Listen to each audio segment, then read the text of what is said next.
Hello everyone, welcome to Keres number 2.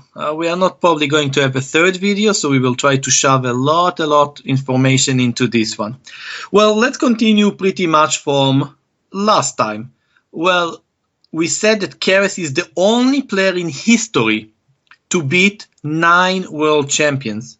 No one else did it, not Fischer, not Karpov, not Kasparov, 9 world champions.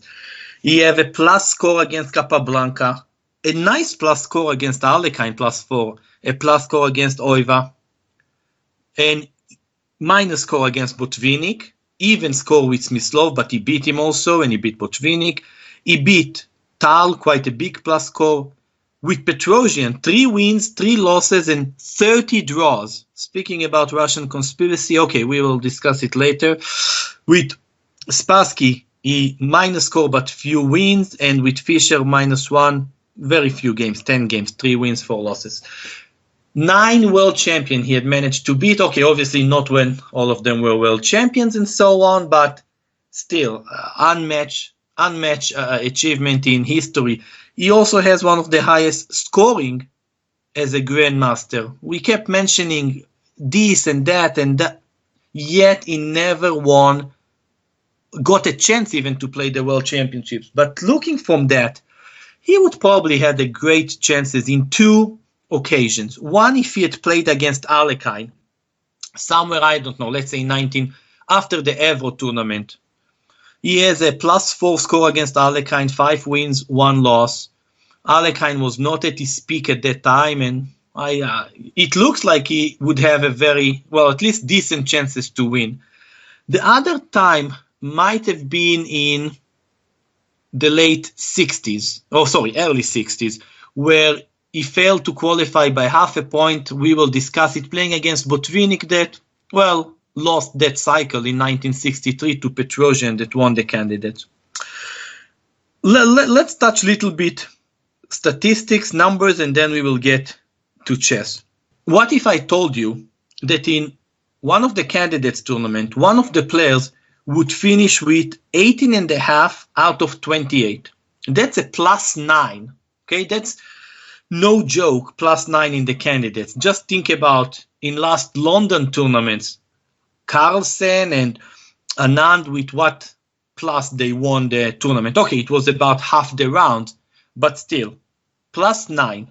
He would have 3-1 versus Mikhail Tal. This is the 1959 candidates, right? We all know that Tal went on and beat Botvinnik in their 1960 match. And yet it wasn't enough. The third one, Keres finished with 18.5 out of 28. 8 players playing 4 times each other, right? Today they make World Championship 12 games. One time to play the candidates was 28 games. That was me criticizing the system today, but we'll finish with that. Well, the third in this tournament, was Petrosian with 15.5, 3 points less than Keres. And this is not enough to qualify, because Tal finished with 20 out of 28, +12, scoring 14.5 out of 16 against the bottom 4 players. Mainly, if there are 2 players that I think in history prevented Keres from playing a world championship, there are 2 American chess grandmasters. One of them is Paul Benko, and the other one is Bobby Fischer. In this tournament, Keres beat Benko 4-0, so he cannot complain much. But Tal beat young Bobby Fischer. He beat him 4-0 as well. Well, and he beat all the others, Gligorich, Olafsson, and Benko, 3.5. So Tal scored 7.5 out of 8 against Fischer and Benko, and 14.5 out of 16. Well, this is one story just to begin. As I pointed out, it's not enough to have, by average, amazing scores. Remember our long jump record, Carl Lewis against Mike Powell.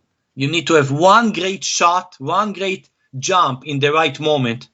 Keres never managed to have it. All right. Well, let me show you one example from the 1956 candidates.